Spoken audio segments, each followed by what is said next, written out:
our dream, I think I can speak from my understanding of it, is to have a place where people can come and learn about early imprints.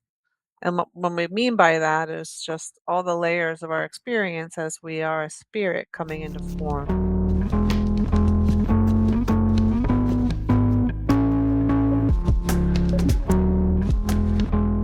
Greetings and welcome to the Compromise to Alchemize podcast with me, your host, Dr. Neil Bulchandani. I have the pleasure of interviewing thought leaders, healers, artists, musicians, all kinds of people on this podcast. Usually we're talking about the journey from compromised to alchemized, as I like to say that phrase, because we're talking about people going from struggling and suffering to golden, right? Alchemically integrated, healed. It takes a village. And so, in this era, this season, this kind of phase of the podcast, I'm really talking about consciousness, elevating awareness. With the people that I'm interviewing, we're going at this in different ways, at different angles. So, this is pretty fun. And with this episode, I get to have two people on who know each other so well. I've interviewed them each independently. This was back when my podcast was called Embryology with a J-I at the end. It's a nod to my Indian heritage, where I say embryology is about this term that is about honoring the embryo, honoring the one who made the embryo, so the mom, and of course the parents. But it was a nod to my Indian heritage because J-I at the end, when we say to our kids, we're referring to Dadaji, that's referring to my dad. So that's their grandfather. So Dadi Ma is grandmother. So it was just a phrase that came through that way. The first year, I interviewed many who have experience in pre and perinatal psychology, or in some kind of embryological work, usually on the expressive or embodiment versus just the academic. So both of them, their reputation precedes them. We have a link to the episode I did with them, or at least also the episode that they did recently, where Kate interviewed Frank on her podcast. And I think with their history that they have, I really just wanted to be a facilitator. I really just wanted to sit back and hear them, as they've had this friendship and relationship over many years as fellow healers, fellow teachers. So, but I will intro them, and definitely go check out their info. They are doing an event in Boulder, Colorado, that is coming up in July next month. And this is so cool to see what they're doing. They both talk about who has been a great influence for them, Anna and John Chitty, and then their daughter Liz. So they're going to be collaborating on that event, meaning Kate's mentions this in the podcast, but Liz is going to be co-teaching with her. Frank is going to be assisting, and Frank's also doing his own event the day before Kate's class and starts. So just check out the website, because when on the podcast we said that it was full and there was a wait list. But as of at least a few days ago, there have been some spots that opened up on the Training for Kate's training. So check it out. Okay, I want to intro them for those who haven't heard who they are. So Frank, he is the person who created Womb Continuum. So both of them have had training by Raymond Castellino, who was here in Santa Barbara, passed away, left quite a legacy. And so Frank offers support and guidance in experiential and creative ways to explore movement and deep healing in an embryonic journey from the inside. Tracking and reflecting sensations of being held in a womb, created in a field of co-creative bioresonant expression of fluid and its restorative capacity to dissolve and return to form. We can connect to all fluid systems and mysterious slow rhythms of our ever-creative embryo. Frank is also a singer and a songwriter, DJ, and a gyrotonic instructor. He grew up in New York City, and has been conducting womb continuum process workshops worldwide, as well as a one-on-one practice in Ojai, California, New York. So now, Kate, I'm leaving things out with Frank too, um, but I can't talk for an hour because I could just about who they are. Kate White. Now, boy, where do we start with Kate? If you look at her website, you will learn that she has done so much training. She's taken so many courses, but she has founded and pioneered so much. Also trained with Ray Castellino. Um, and but I just think she has been a major educator in prenatal and perinatal psychology. In fact, she's a founder and former director of education for the Association for Prenatal and Perinatal Psychology and Health, APA, from 2013 to 19. So I've talked about APA because I've done some training there, but it is one of the places I love to refer people the most for learning more about this whole world of prenatal and perinatal healing.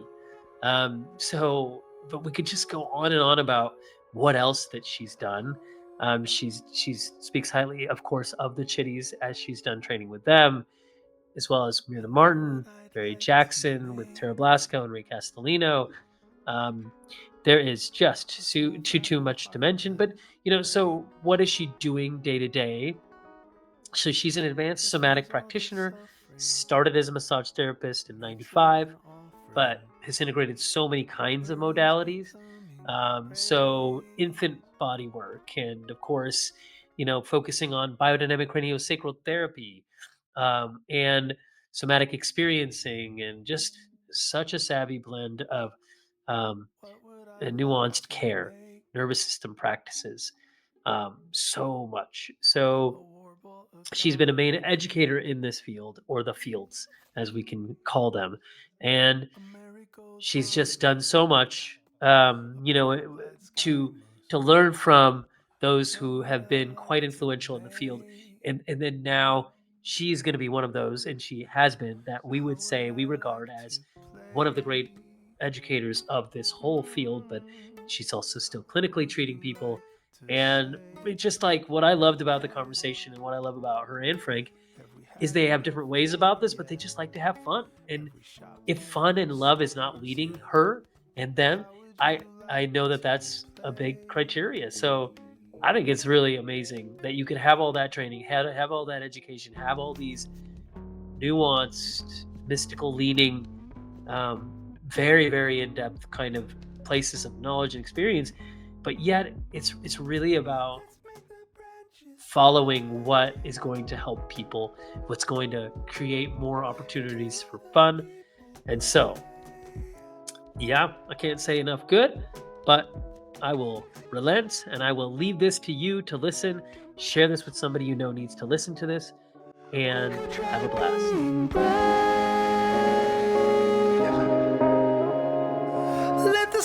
Well, good morning for me. Yeah, it's still morning for you both. It's so amazing to have both of you. Well, sitting before me, we were just talking, and I said, let me just give a little context for those who are tuning in to this, for me, a really beautiful moment where I get to have both of you, Frank and Kate, on the podcast. When I had you both on back in the day, it was a couple of years ago. When I started the podcast, it was called Embryology. Um, and people who have tuned in know that was embryology with a J-I at the end, which is not the correct spelling, but it's a nod to my Indian heritage, because the J-I-G at the end means to honor. Usually it's to honor the grandfather, like Dadaji, but embryology is to honor the embryo. And I was excited to have both of you on then, because I knew both of your works were long-standing in the field of pre and perinatal and psychology and integrating early experiences. So um, now it's compromised to alchemize, and it's talking about the journey of healing.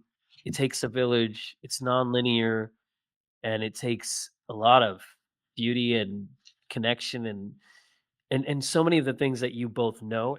And so I'm excited to dive into your personal legends, but really, as I was just talking with you both, it's just amazing to see how you facilitated a lot of people going into deeper experiences of knowing who they are. So I really want to talk to you both from that perspective as well on how you've helped people like find their origin, find their just their existence. So that's my long lead in to say thanks for being on with me, both of you, and it's amazing to have both of you here. Thank you, Neil. Yeah. Thanks, Neil. Thanks for inviting us.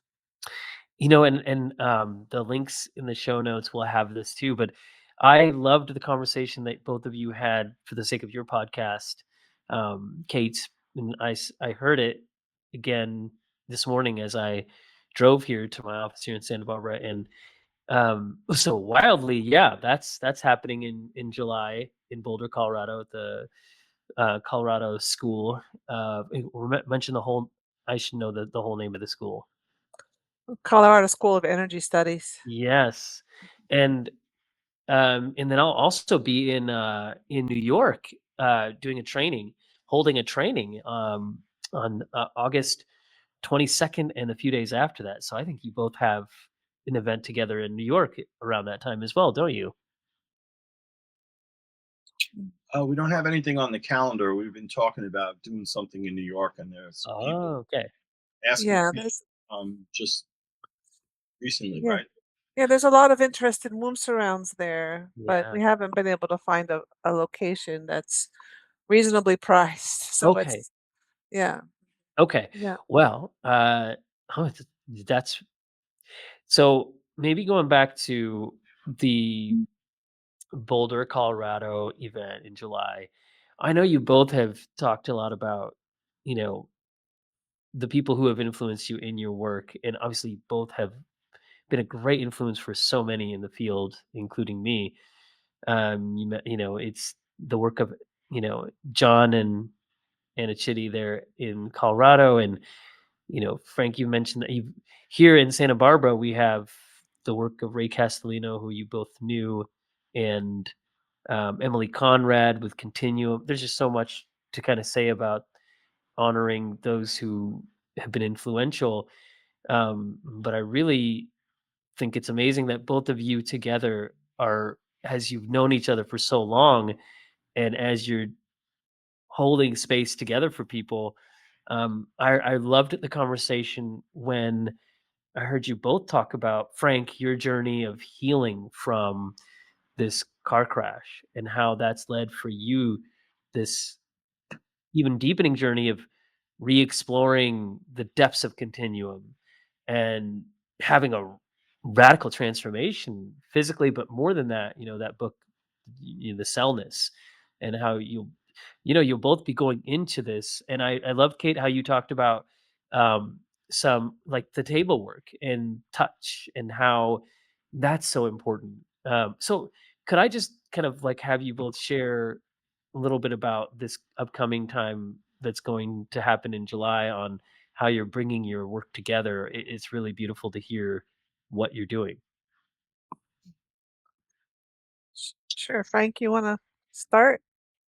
Well, my role there, I'll be landing in Boulder the 6th of July, and then the 7th of July, I'm going to present a continuum workshop, 4 hour, um, in a dive. They call it a dive in, and the aspect is to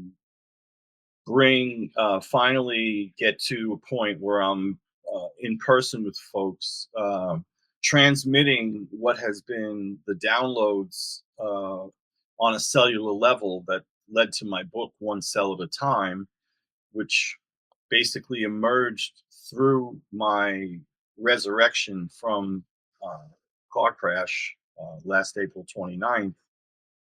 At that time, I was I was definitely in motion. The gears were turning with a lot of work, a lot of full womb surrounds and travel. And then all of a sudden, there was a crash and a pause and a suspension into now, instead of facilitating and giving of myself to others, I needed to turn the wheel around and turn my heart around to face me, to heal. And that led to um, something that I had been working on is a one cell meditation that happened before my accident. It happened in between my mother's sudden death and my accident. Um, and what that is taking the embryology that we've been talking about, but really going back to the time from preconception, conception, and the day where we're one cell, where we're really totally complete as a body that's about to move into becoming a life in a in an adult body, to be a big person from a less than a grain of sand to here we are. um, but really acknowledging back into that one cell, there's a lot of potency that can be accessed in that. And so my looking at that through the continuum lens and all that I've studied with Emilie Conrad and Ray Castellino, because a lot of the time I was studying both when I moved out to California. It's a big influence. Now it's turned into alchemy, which I love, the alchemy of cellness as wellness, and bringing that into working with gravity and working with sound and connection in the social nervous system. Like Kate and I have been on this collaboration. It's very exciting, and I love being with Kate. I've assisted her, and through assisting, and I'm writing a page about assisting that Kate, you asked me to reflect on. Um, Sitting in the slow rhythms as an assistant for many years with Ray Castellino in many womb surrounds. From my first womb surround with him, the words womb continuum came to mind, like, oh, sitting in a back jack is really cool, but this would be nice if we did some continuum, to prepare. So, Emilie Conrad always said preparation is everything. Mm, If you're not a half hour early, you're late. mm. So preparing, being prepared as an assistant, as a facilitator, even as a client, uh, is something that is really an internal and external process that I believe needs a lot of space around and acknowledgement.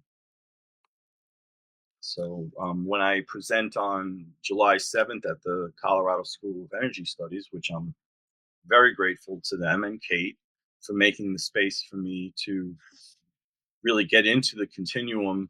Uh, it's very exciting that we'll be doing that on the 7th, and Kate will start her working with babies workshop, which I'll be assisting and sitting in the field as an assistant. Almost my favorite thing to do, Wow. is Yeah. assist. For me, it's like taking my guitar, putting it in my hand, and letting something come to life, but I don't need any, it's like magic without any tricks, you know. So that's I guess the short spiel. Well, There's thanks always, for there's always so just. much more.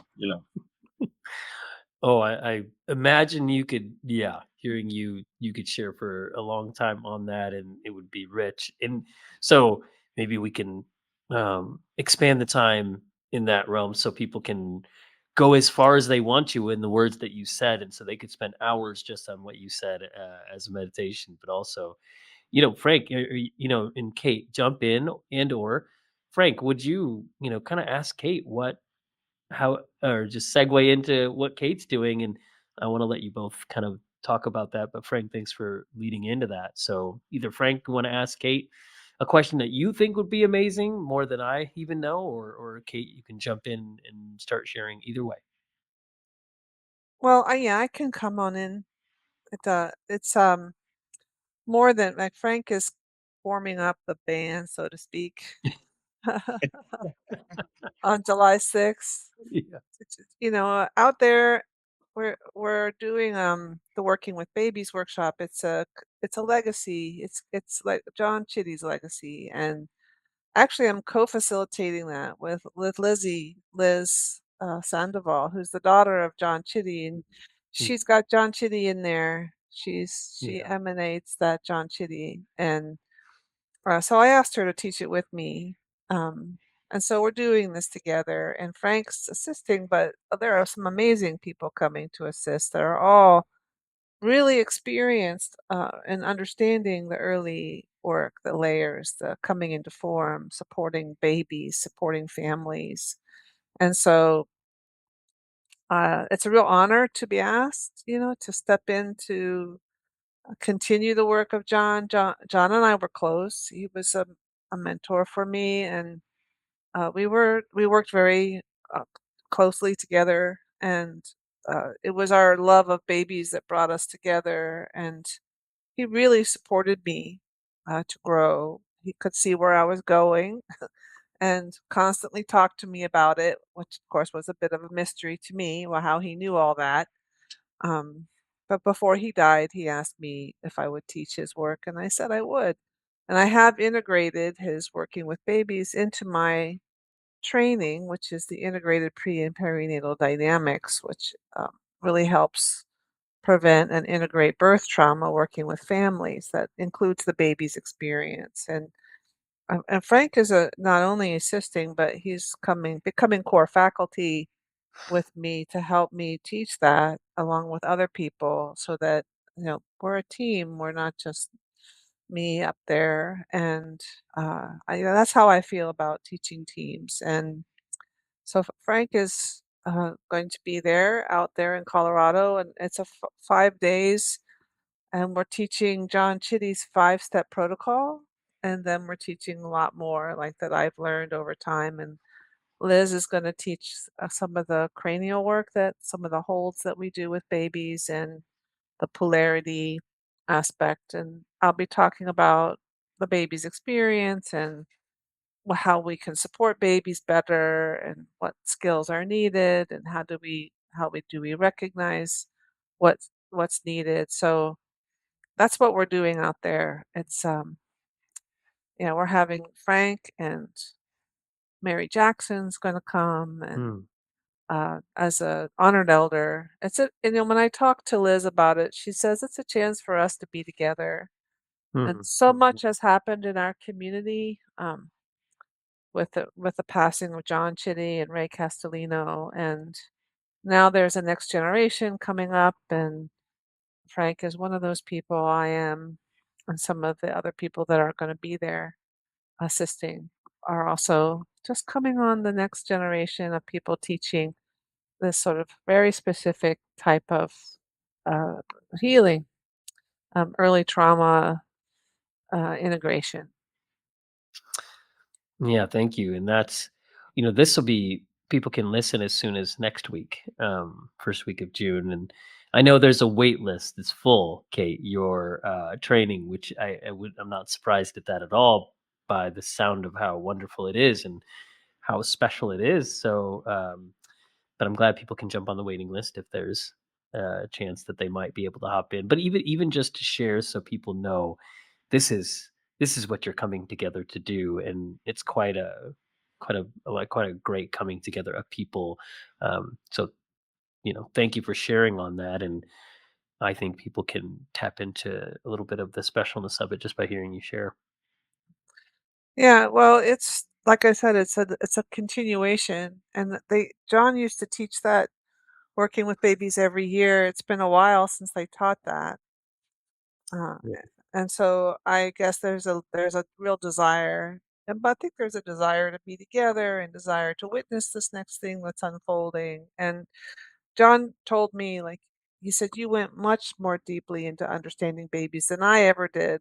Hmm. So it'll be John. Like, we have some great videos of him working with babies that we're going to show, but it's also going to be, I mean, my 30 years of clinical work, Hmm. I've been sort of tenacious and relentless and deeply investigating and integrating for 3 decades. So I'm bringing that. Yeah.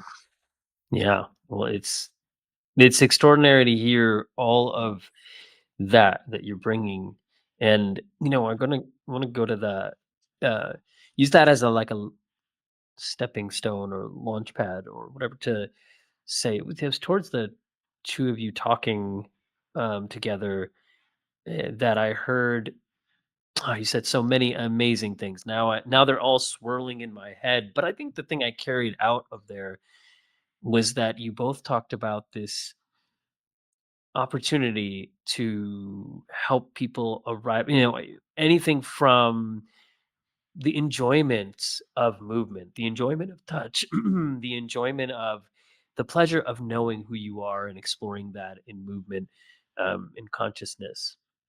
Kate, I remember you were talking about consciousness, and Frank, you said destiny. And I think this is powerful that you both um, look at early experiences not only as what can help with babies and moms in the dyad or families, but in who we are today, so that we can be more who we are, access more who we are.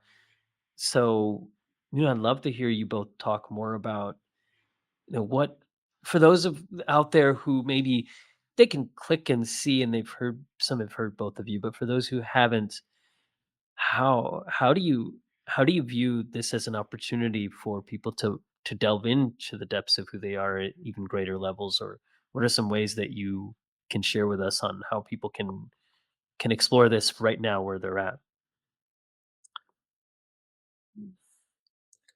Want me to go, Frank? Want to go? Sure. Yeah, go ahead, Steve.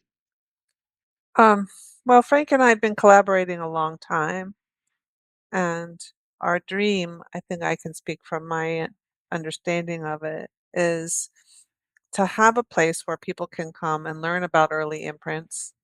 And what we mean by that is just all the layers of our experience as we are a spirit coming into form. Hmm. And I build my understanding of that on the work of Randolph Stone, who is a polarity therapist, creative polarity therapist and therapy, and Jaap van der Wal and his understanding of combining, our how like work of Goethe and other philosophers and our anatomy, and that we are consciousness coming into form. We have a human life, and often our we have a reason why we're coming. I mean, this was John Chitty's 101, the John Chitty Protocol. I see you, I know where you come from. You come from that invisible place, a spiritual world that we all come from there. And I welcome you here to planet Earth, and I Hmm. know why you're here. You're here for a reason. And John said it was to gain wisdom through experience, but Randolph Stone said fulfillment of consciousness. And what does that mean? And so, when I'm teaching, I ask my students to just consider what drew them here and what is it that they want for their one life here on planet Earth. Because there's only one of you ever. Your spirit at the end of life goes back to where it came from, perhaps to have another incarnation, but you have this one life, and it's amazing to be human, and it's a sacred thing for according to the indigenous world. And we have a body, and that body has experiences, and a lot of people are suffering. They're ambivalent about being human. And so it would what I got from really understanding early experiences is that we have ruptures that get in the way. They have ruptures that can start even before we get here, like in our ancestry, our lineage, our family dynamic, and then we can be coming for a reason, for a purpose. Like, wow, I get to have a life here on planet Earth, beautiful planet, blue planet, nature and sound and vibration and color and taste and sensuality and pleasure, all the things that, Frank will talk about also, because that's one of his specialties is understanding just to be alive, our aliveness. We get to do this. But many people are like, no, it's really hard. And it is.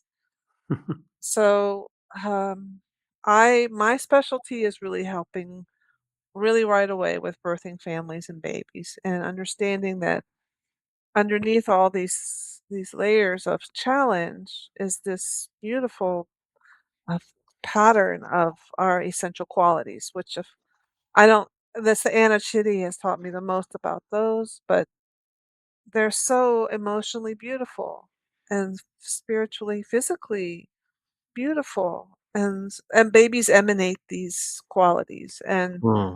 And so pre and perinatal somatics, in my opinion, is the recognition of these challenges and then being with them and finding ways to integrate them so people and families feel more whole. Family is the basic one unit, the basic unit of humans, not the individual. And so Frank and I are both trained in the womb surround process, and that is a what Ray developed to really help integrate and find that unit of the family, the group, the group field.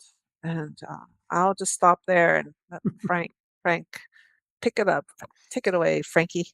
It's beautiful, Kate. Well, for me, my doorway in was really through creativity and music, and being around a lot of people. I grew up in a big neighborhood in New York, um, in a big neighborhood with a lot of different people, and I like to think like hundreds of kids hanging out in the schoolyard. Everybody was crazy, and nobody was diagnosed with anything. It was just a sea of creative potential. And I emerged from that sea into first my music. At 16, 15, 16, I got on stage in front of a couple of thousand people, and my whole Mhm. life changed. It was an instant evolution of Wow. being a chubby kid with glasses in Catholic school to growing my hair long, getting thin, taking my glasses off, and walking around as a rock star in a creative life. Um, and in that creative life, I went very far with my music and my band, and I bumped up against my psychology via panic attacks. Mhm. And I was a sanitation worker picking up 20 tons of garbage, um, which brought me face to face with my body through aches and like I matured through aches and pains, Mhm. and things that caused me to question what is making me tick inside. Why am I having panic attacks? What is a nervous system? And then when I met Emilie Conrad, she constantly asked, "What is a body?" And she said one major thing to me very early on in my meeting with her. She looked down at me in my first continuum workshop, and she saw all the trauma that was in my body. And she said to me, "You can dissolve this, and you can reconstruct your life and redirect where you're going." Uh, Mhm. and and I took her up on that, and it Mhm. really has been the truth. you know. And so, I look at life as a sea of creative potential, and I look at the body as a living ocean that's Mhm. constantly moving, ebbing, and flowing with the tides. And that was handy when I went out and did my cranial sacral training, because they're talking about long tide, they're talking about this tide, like Yeah. words and techniques and all that kind of stuff is very interesting to me. But Mhm. Ray Castellino's famous words to me was, "Frank, your presence is enough. Just Mhm. being present. So how do Mhm. I foster my presence?" And then I got to meet John Chitty, and I did my cranial training with him. And so there's techniques and all these different holds and all this stuff. And I was like, oh my God, because I have ADD, I have the whole alphabet. So it's I was like, I'm bumping up against something that's a little difficult. And he said to me, "Frank, be as wild as you want. Don't be afraid to go off the reservation." And that opened up my whole world, because I mean, that's really, I come from off the reservation, to into this milieu of what we do, and collaborating with Kate, and the way that I watched Kate present everything that I've assisted her. And I'm so fascinated at structure, and how things can move in a structure that makes it doable for a lot of different people to be involved, be connected.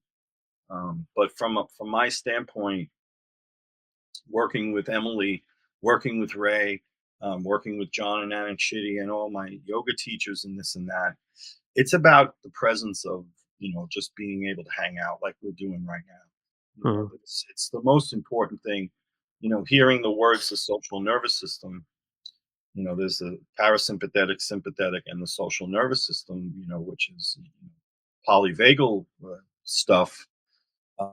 It really vibes for me on a deep level because hanging out for me is where it's at. If I can feel comfortable hanging out with you, and you can feel comfortable hanging out with me, um, I'm really at a point where that is where fear can dissolve, because fear is the enemy of movement. So Mm. movement can happen, healing can happen, and we can expand this life that we, like Kate said, life is just so amazing. How we come into form and come into spirit, and it's a spiral, it's a fractal. Sometimes it's asymmetrical and non-linear, but the main driver in continuum is track and pleasure, and track and pleasure. And I heard those words many, many times in my early life with continuum, and it took me almost a decade to be able to dissolve the pain that bumped up against track and pleasure. And I see that with folks, and I have a lot of empathy for people in all the different forms: the psychological, the somatic, the personal, the ancestral challenges and imprints that we all have as humans, trying to be in a human life. It's something that um, I keep fine tuning, and it continues to pique my interest and my curiosity. And that's why I just love assisting and just seeing who shows up to these gatherings, and what they want for themselves and their heart's desires, and their feelings and their intentions. Those things matter to me because I grew up in a place where the big people weren't paying attention to my feelings. They were just dragging me around like, you do this and you do that. Hmm. Yeah. Now we get to use the principle of pause and all the principles that are in the womb surround work that Ray, put together, and really elaborate on those things, in a personal way, like us being, in our generation, the new generation coming on with the work. We've taken, all that we've been given. I have, and I know Kate has also in our collaboration, and we're expanding upon it and creating new things, and blossoming into ways of working with it that's really accessible to the modern world that we're living in, which is full of speed and fast tempos.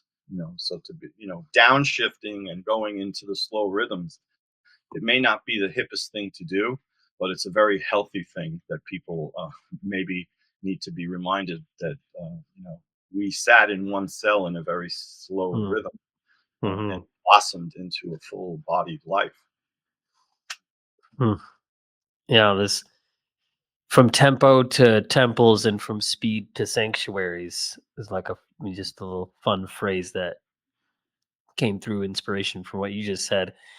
Wow, what a moment where you had that exposure, the couple, and 1 to 2,000 people music at such a young age, and then seeing how you journeyed to cultivate this wisdom, and steeping in so many people. I think you mentioned Shariona on the conversation you two had. I've had her on a couple times. Shariona Menzum Sills, and her book Spirit into Form is one that I love and carry around with me.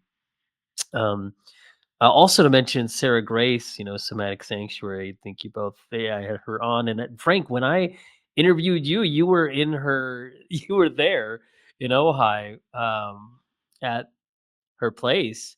And then when I moved here, actually, when I visited and moved here, we spent time together, both me going to Sarah's home there, doing sessions, her coming to my office here in Santa Barbara. So it's really beautiful to have this kind of braided journey of knowing some of those who you both mentioned.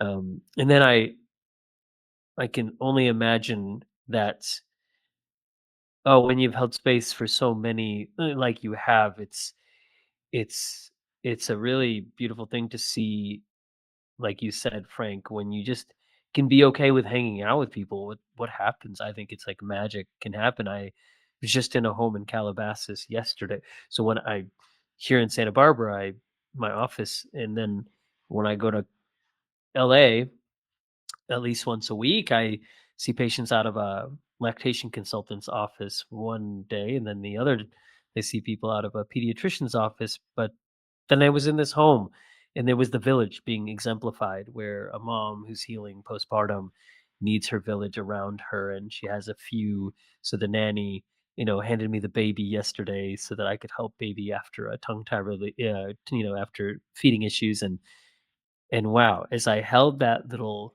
baby when that little baby's like 2-year-old older sister was sitting there in the nanny's arms, and just while mom was getting her OB visit with postpartum care for healing from a C-section, I thought just to be here is a privilege, and to see this little baby have more expression after the body work and all that, I took pleasure in being able to provide that. But for me in those moments, I just feel like I just love that I get to be here and lend support to this family, this ecosystem. And my wife, we've had 3 kids, so I know what it's like to need that. Um, and so to be on both sides, I'm like, wow, journeying with babies to adults in healing is a great privilege. And so I can really feel like from both of you how you carry that regard for people and for life, and it's why you do what you do. But I want to make sure I hear some more. Well, I'd love to hear more wisdom from both of you. Kate, could you share with me? Um, I know I'm asking you to distill a lot down into very little. Uh, I want to know about your personal legend from this perspective that I talk about on the Compromise to Alchemize podcast, which is really Paulo's, great work, The Alchemist, the book, and this shepherd, Santiago, goes through this journey of finding his dream, his treasure. And Paulo defines personal legend as just a dream. Like, what is your dream? And I see also that he talks about someone's destiny, their calling. What do they put on this planet to do? And if you wouldn't mind sharing, um, if you could summarize that, what comes to you when I ask you what can you share about your personal legend, Kate? Yeah, well, thank you for asking, Neil. I definitely thought about it when you invited me to come to this podcast, and I tried to understand like, I don't know if I had a dream, but I did have a calling, Hmm. and it showed up in 1999 with somebody remembering their birth on my table, and I didn't know that was possible at the time. I just had my first baby. I think I maybe even told the story last time, just that she had this memory of her birth. Her birth was a lot like my birth, and so the early pioneers like William Emerson, he was my first teacher. He helped me understand, well, this is your structure responding. I had panic attacks working with her, and Mm. how could that happen? What was that? And Mhm. so for me, it became a love story. So it's like, what is this? And like in the process of learning, what is this in my body, this memory of being born, and how is it impacting me? And when you get a little taste of the baby's experience, uh, there's a swooning that happens. We get smitten, Mhm. and that's just not my story. It's a lot of people's story. Like that's why like there's something else happens. Like there's this illumination and this taste of who we really are. Like underneath all of that, the challenging birth, the way we are conceived, the societal, cultural impacts on our families, our parents, what's going on for them, what are the adversities that we encounter, all before we can talk or walk. There's a lot there, and they get kind of compressed, and we think that's us and our life, and what it became just a passion to understand. So it's not so much a destiny or a personal legend. I think maybe the alchemist person would say, "Oh no, there's something here. There's Mhm. there's a personal legend, but for me, it was like a wake-up call, like, "What was this thing that happened?" And the deeper I got into understanding, the more in love I fell with understanding who we really are, and I have my own baby or 2 and could really see how special we are. It's just an amazing who we are. And then when I found teachers who would say the same thing, and I'm like, "Okay, well, I'm signing up. I'm coming here. I'm gonna listen," and that was Anna Chitty and John Chitty and Ray Castellino and so many other people that I interviewed and sat with, like Jaap van der Wal, who really privileges the embryo and, just really understanding our human journey and our spiritual nature and how they come together. And the work that I do now, it's like I work with adults, but I also work with families and try and really take what goes on for people and integrate it so they can thrive as opposed to feel fractured or fragmented or hurt. And many people are.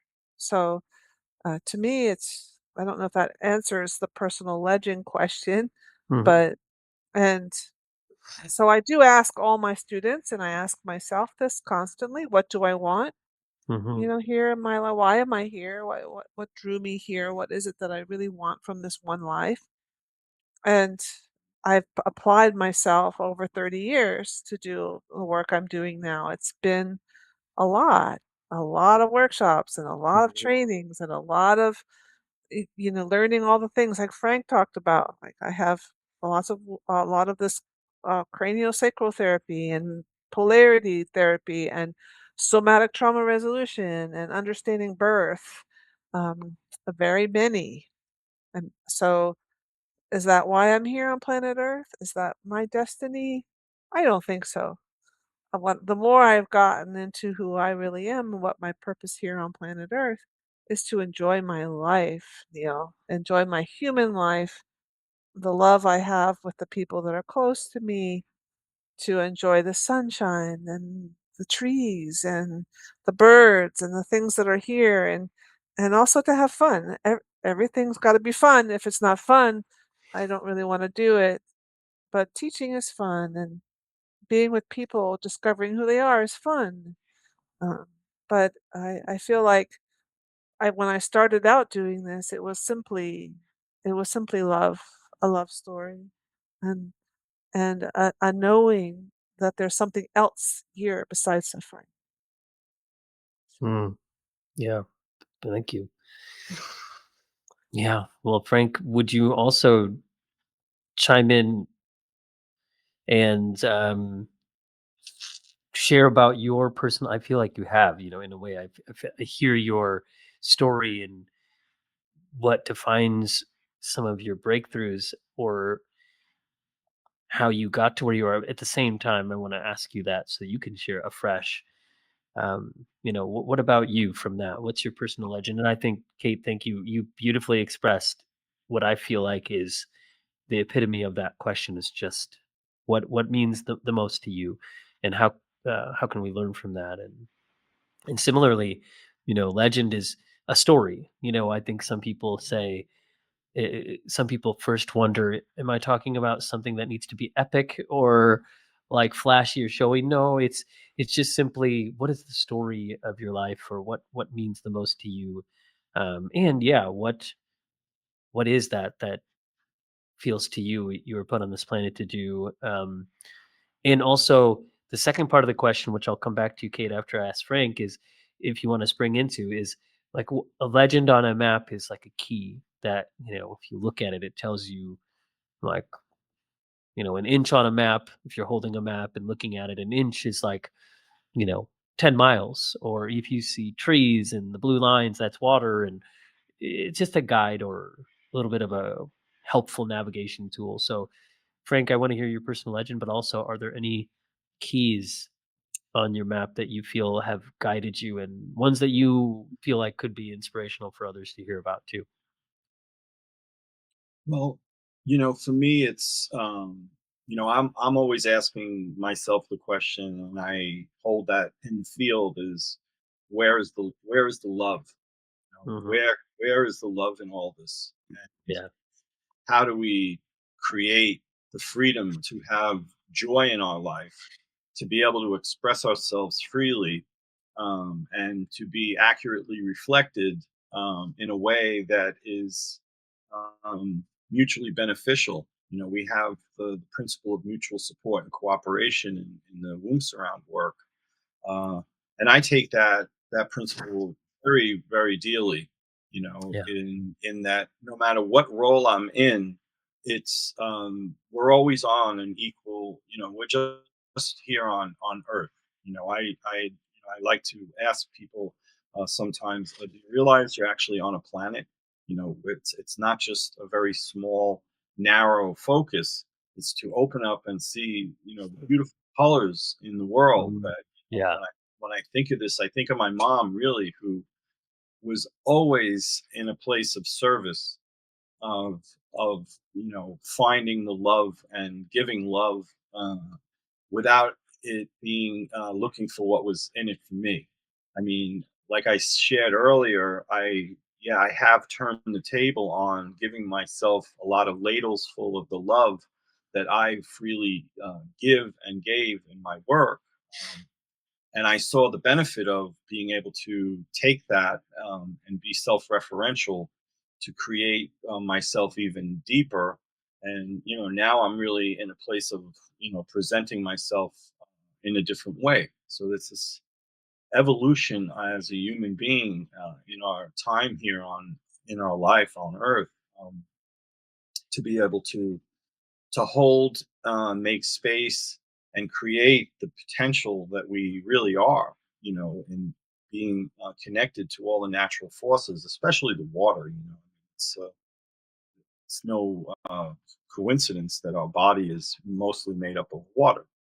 And so, from continuum standpoint, from a birth standpoint, in the womb, the amnion, and all the wonderful work. I mean, I think of Mary Seamster's work, Amnion, like, wow, that's a body of work. I want to dive Mhm. into that. And I did, to assist and experience all this stuff. Being a retired New York City sanitation worker gave me the time, with my interest, to alchemize where I put my attention, and Mm. here we are. I Yeah. still am alkalizing. Alchemizing. That's good too, right? We all Yeah, need alkalizing. yeah, yes, I'm We all need to alkalizing. get our pHs up too. Yeah, that's right. It's the acknowledgement of the water, Mhm. rain and streams, and Yeah. all the things that are living inside our biointelligence. That could be very far fetched, but in a simple, it's, hey, here we are connecting one on one. And I have a lot of love for both of you, and Kate and I. We're constantly reflecting, joking around, Yeah. and looking at ways to broaden the experience, and be in the mystery. Yeah. Be in the mystery.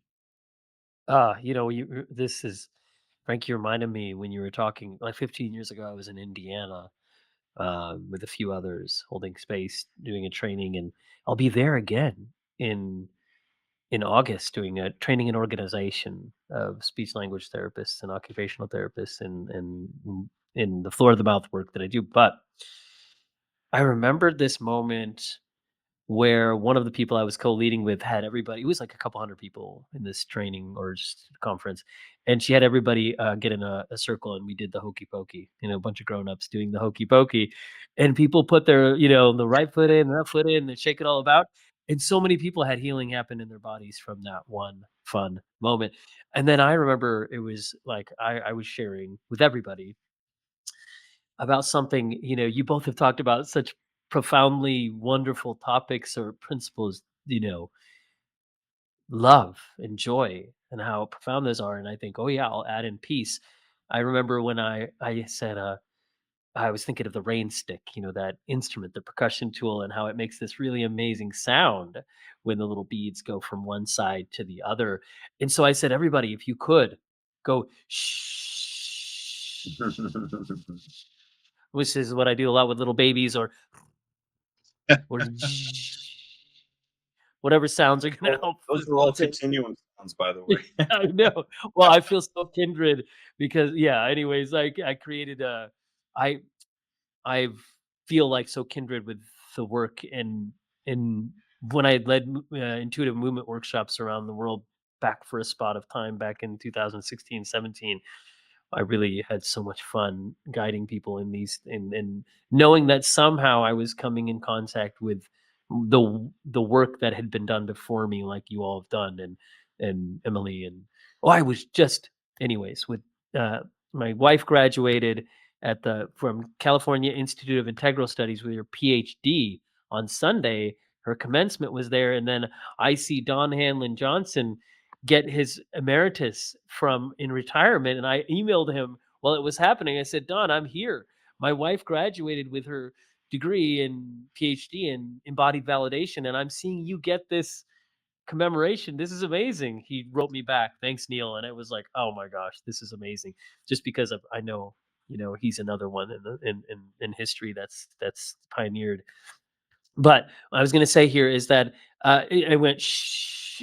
Everybody did this sound, and it was like 20 people um, said that they had numbness, tingling in their limbs, and pain went away after making that sound in a container of space for a few minutes. That was beautiful. But um, I know we're coming to like towards our time together here, which I just feel like, oh boy, we're just getting started. But Kate, do you have any words that you want to add on uh, about that second part that I mentioned? The personal legend is the key on a map, and any practices aside from what you mentioned that help you help you stay tuned into your this love or this joy or in anything that you want to share with people, and let that be kind of you know our message out here. And Frank, you can jump on afterwards to share for a moment too, but I want to make sure that we finish in a few minutes to give time for you both to transition. So Kate, would you share?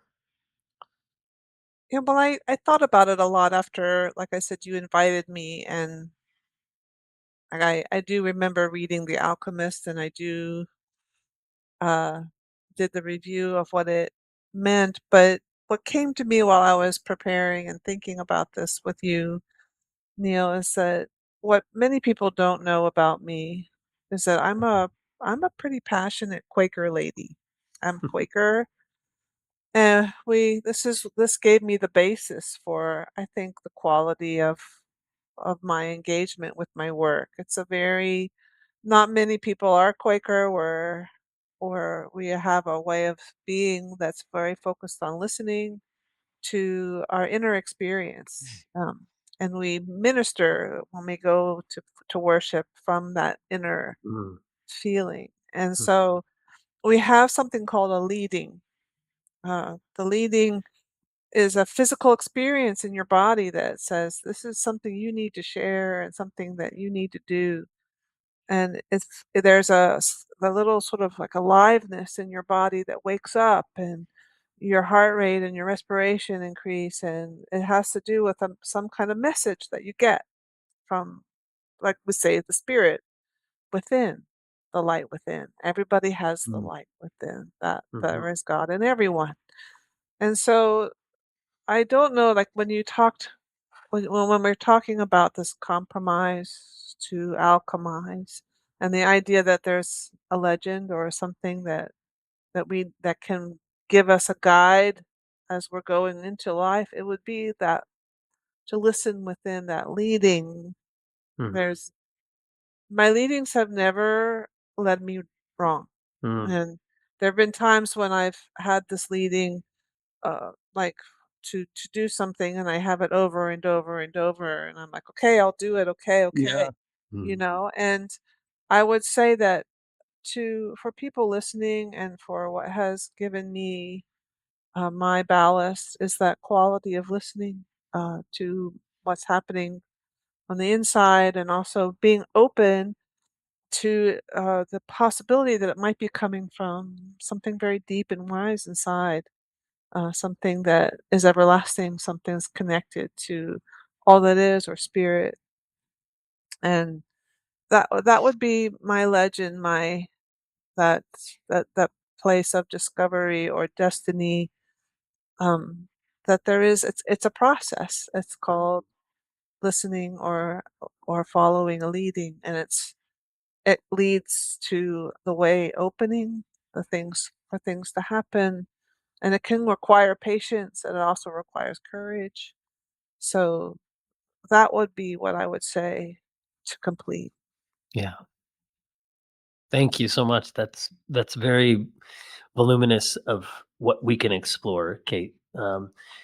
And Frank, would you like that was leading us in so many beautiful ways. And then Frank, for if you would share for a minute to lead us out, I want you to end our podcast time by just kind of closing us out. And I want take a minute, even though you could do more. And then Frank, would you lead us out? Sure. You know, sometimes when you're on the right path, you may not know you're on the right path. And there may be a lot of mystery that comes with being on a path. But if you follow your heart, and I constantly like to ask the question, like I said before, where is the love? Where is the creative potential in all of it? You come out of a place of isolated self improvement into a place of self realization in the relational field. Because I mean, I could sit on a mountain forever and have all these thoughts and wild things that I think are very relevant. But until I come down off the mountain and I'm out with people and in a circle of people, that's where it becomes relevant. So it's really just knowing that we're being reflected by the natural forces, and what we have to do is just breathe more and think less a lot of the time, and just keep on going. Keep going.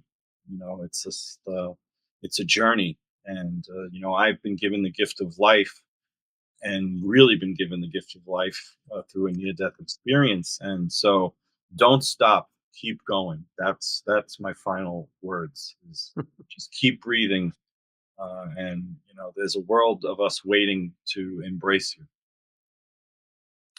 Wonderful. Well, I couldn't say any more appropriate, beautiful words. So thank you for leading us out, Frank and Kate, for being with me. Both of you, it's been a pleasure, and I'm excited people can listen to this and then also utilize those links to follow your work. They'll have plenty of those little links to lead to that. So thanks so much, both of you, for this time together. Thank you, Neil. Thank you, Thanks, Kate. Neil. Thanks, sir. Thanks for this. I enjoyed this. Thank you.